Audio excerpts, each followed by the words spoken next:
Et good morning Angel! Je suis ravie de te retrouver aujourd'hui dans cette nouvelle vidéo. Un nouveau retour de course, comment choisir les meilleurs produits. Mais aujourd'hui chez Super U, la vidéo que je vous ai proposée, retour de course, comment choisir les meilleurs produits chez Lidl, vous a énormément plu. Du coup, je suis ravie de pouvoir vous proposer une nouvelle version, mais cette fois-ci chez Super U. C'était très difficile à dire et je vous ferai certainement les autres enseignes du coup, Intermarché, Leclerc, etc. Mais aujourd'hui, on se concentre chez Super U et c'est le magasin où je vais le plus souvent parce qu'il est juste à côté de chez moi. Je vous montre les meilleurs produits, ce que j'achète très régulièrement et pourquoi les choisir. Je vais commencer par le frais, comme ça je dirais remettre tout ça au réfrigérateur juste après. On commence par le beurre. Je suis bretonne, donc ne me parlez pas de beurre doux. Ici, c'est du beurre demi-sel et du beurre avec des cristaux de sel parce que c'est le meilleur. Pourquoi je voulais vous parler du beurre dans cette vidéo? Parce que souvent, on a tendance à le bouder. Le beurre a pas une excellente réputation dans le domaine de la santé. Bien sûr, c'est une matière grasse, c'est du gras saturé, donc il ne faut pas en abuser, mais ce n'est pas le diable non plus. Et personnellement, en tant que diététicienne nutritionniste, je recommande de consommer du beurre plutôt que certaines margarines ou que certains beurres dits allégés. Je pense par exemple au Brie Delight 15%. Pourquoi je recommande davantage de consommer du beurre? Tout simplement parce que le beurre, c'est uniquement ici par exemple de la crème pasteurisée, du sel et c'est tout. Si on a des ferments lactiques et c'est tout, on a uniquement 3 ingrédients. Contrairement aux margarines et au beurre dit allégé où on a un mélange de plein d'huiles différentes pour les margarines, avec notamment de l'huile de tournesol qui est également du gras saturé. On a généralement un petit peu d'huile de colza, etc. pour les oméga 3. C'est d'ailleurs ce que beaucoup de marques mettent en avant. Parfois, on retrouve de l'huile de palme qui est certes pas forcément néfaste, même si ça reste du gras saturé. C'est pas forcément néfaste pour notre organisme. Par contre, on connaît les dégâts de l'huile de palme sur l'environnement. Et surtout, ce genre de margarine et de beurre allégé et bourré d'additifs alimentaires. Donc personnellement, mon choix est vite fait. Je préfère consommer du gras, même du gras saturé, plutôt que de consommer des additifs alimentaires ou un mélange d'huile qui au final n'est pas forcément si avantageux que ça au niveau du gras qu'il peut contenir. C'est mon opinion, après vous en faites ce que vous voulez. C'est même pas mon opinion d'ailleurs, c'est ce que contient le beurre et les alternatives au beurre. Consommer du beurre, ce sera toujours meilleur pour votre santé, mais bien sûr, encore une fois, comme tout, avec modération. On continue, généralement, chaque semaine, j'achète un fromage. Cette semaine, c'est de la bûche de chèvre. Tout ce qui va être produit d'origine animale, alors je suis végétarienne donc je ne consomme pas tout ce qui va être poisson et viande, mais pour tout ce qui est œufs, fromage, crème, à part le beurre que je n'achète pas bio parce que j'aime en particulier cette marque-là, sinon j'achète uniquement du bio par rapport à tout ce qu'on peut voir et tout ce qui est lié à l'agriculture intensive. Voilà, j'estime que tout ce qui est d'origine animale est meilleur bio, même si c'est encore une fois à consommer de façon modérée. Donc là, j'ai acheté une bûche de chèvre et j'ai également acheté de la crème fraîche, toujours bio et toujours bio. Je trouve qu'ils font des très bons produits et c'est un très bon rapport qualité-prix pour du bio. Je voulais vous parler de tout ce qui est crème. Encore une fois, on voit beaucoup, du moins moi je vois beaucoup en suivi diète des personnes qui consomment tout ce qui va être crème allégés parce qu'on a trop diabolisé le gras.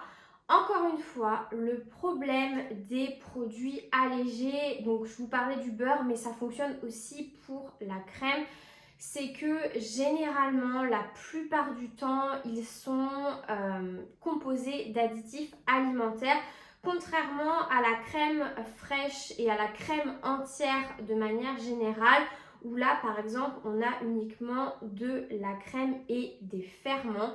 Donc, encore une fois, je préfère du gras que des additifs alimentaires. Je trouve que les additifs alimentaires sont beaucoup plus néfastes sur notre organisme que le gras. Encore une fois, consommer avec modération, mais je vous conseille fortement de consommer de la crème fraîche entière, même si elle est plus riche. Elle sera meilleure pour votre santé que les additifs alimentaires, mais du coup, on en mettra peut-être juste un petit peu moins et ça contrebalancera. Je pensais que j'en avais terminé avec le frais, du coup, j'avais tout rangé, mais non, il me reste de la pâte brisée. Toujours pour ma tarte salée chèvre tomate. J'ai acheté de la pâte brisée et j'en achète, j'avoue, très souvent. Pourtant, c'est ultra facile à faire la pâte brisée. Mais j'avoue que flemme. En fait, c'est juste un gain de temps et d'énergie. Pourtant, c'est pas compliqué à faire. Je prends encore une fois de la pâte brisée de chez U-Bio. Soit je prends celle-ci, soit je prends de la pure beurre. Il me semble de chez Marie, si mes souvenirs sont bons. Tout simplement parce que la compo est clean. C'est vrai que souvent les premiers prix, on a encore tendance à retrouver différentes huiles et notamment de l'huile de palme que je ne diabolise pas mais que j'essaye de limiter pour l'impact environnemental. Donc je préfère encore une fois consommer du beurre. Et voilà, celle-ci, la compo est clean, la Marie aussi. Le seul truc, c'est qu'on retrouve du sucre, mais dans la Marie également. Donc voilà, je ne suis pas sûre que le sucre dans une pâte brisée soit vraiment nécessaire. Mais sinon, la compo est clean. On est sur de la farine de blé, du beurre, eau, alcool, sel, vinaigre de cidre, sucre et levure. Et il y a aussi du gluten de blé. Mais voilà, c'est sensiblement une des meilleures compos que j'ai trouvées, en tout cas dans mon Super U, comme la Marie.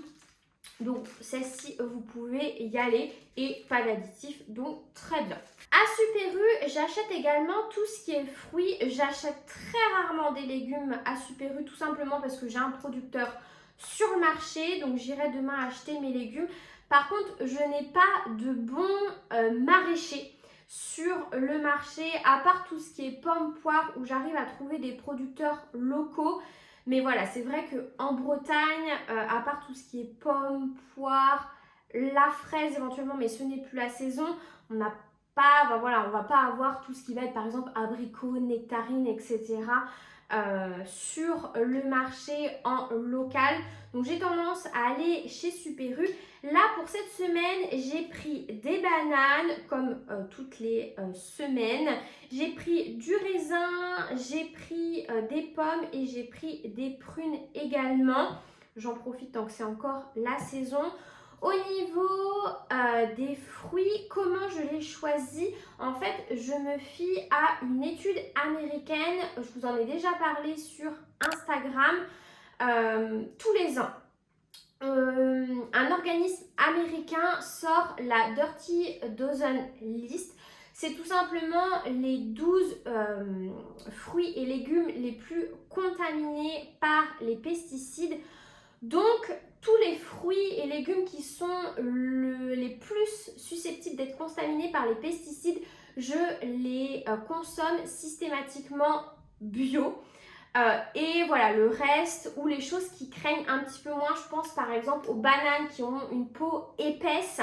Là, je les consomme pas forcément bio.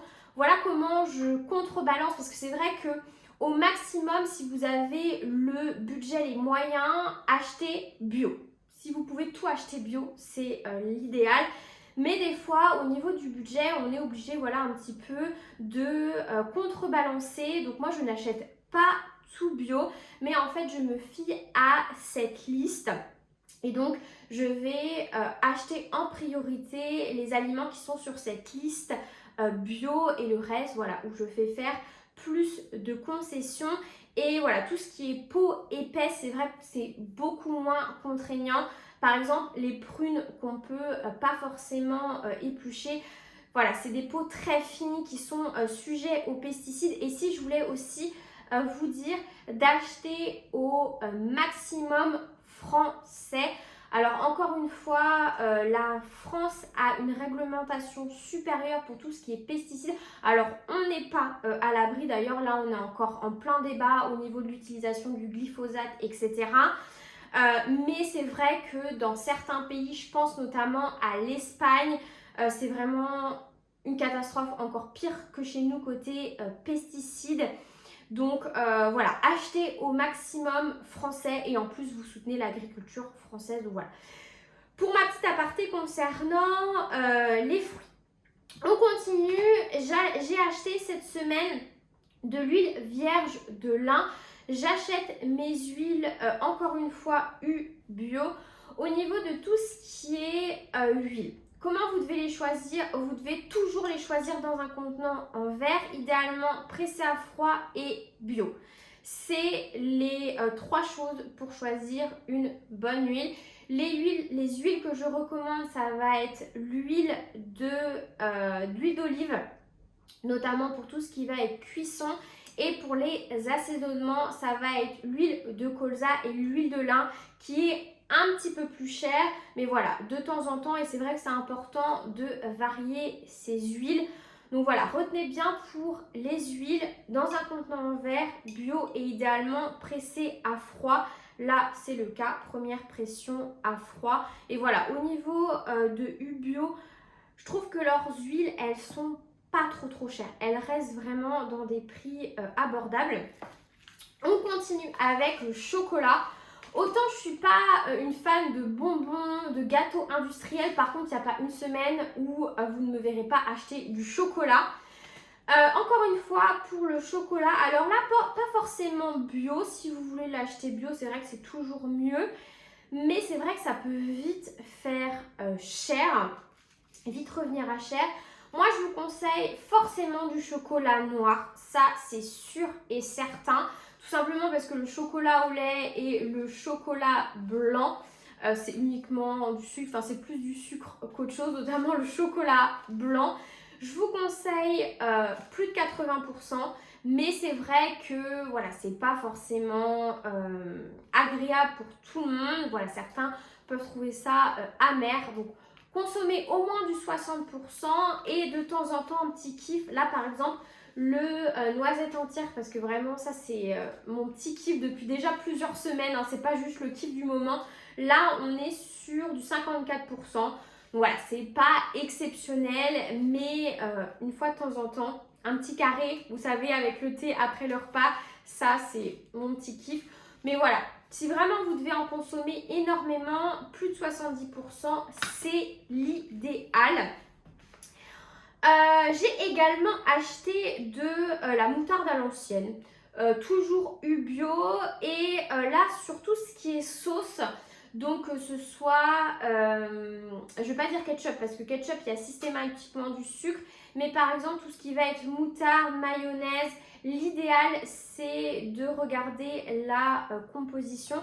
Encore une fois, d'éviter tout ce qui va être additif alimentaire.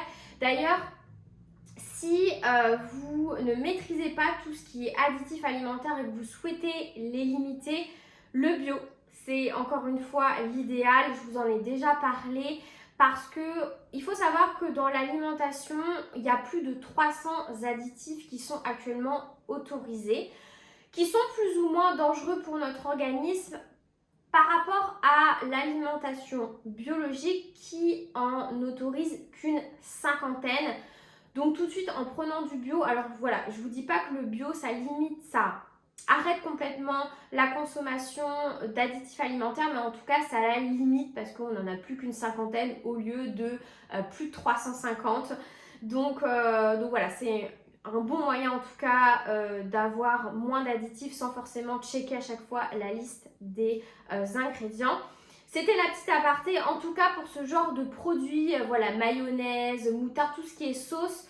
Quand on peut éviter le sucre, par exemple dans une moutarde, le sucre n'est absolument pas essentiel, on l'évite. Donc moi je prends systématiquement de la moutarde sans sucre et sachez que dans beaucoup de moutardes de grandes marques, il y a du sucre. Donc là on est sur du vinaigre de cidre, graines de moutarde, eau et sel et c'est ce que normalement devraient contenir toutes les moutardes.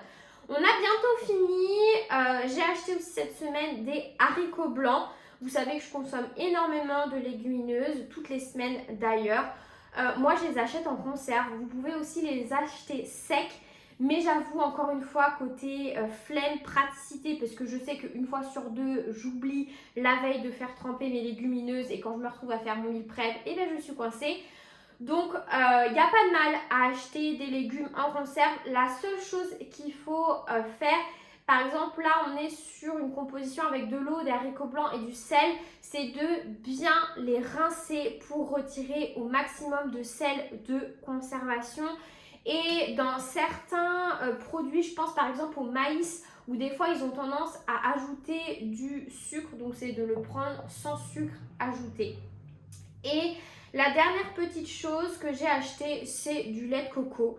Là, j'ai rien de spécial à dire, c'est juste l'un de mes indispensables. Il était en promo, donc c'est pour ça que je n'ai pas pris du bio. Mais voilà, c'était la dernière petite chose. Écoutez, j'espère que j'ai été claire et concise, que encore une fois, ça vous aura donné des indications pour faire le meilleur choix pour vos produits alimentaires. Moi, je te retrouve dimanche prochain dans une prochaine vidéo et en attendant, prends soin de toi. Bye!